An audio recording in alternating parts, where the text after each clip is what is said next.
If you're thinking about buying a Dyson, then you should know that the battery does not last very long. However, it's quite strong on its full power.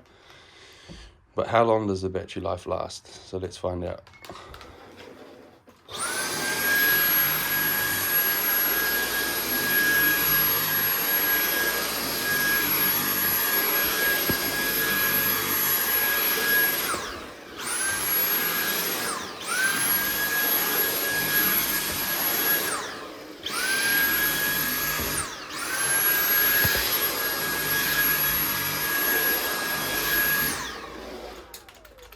That's it.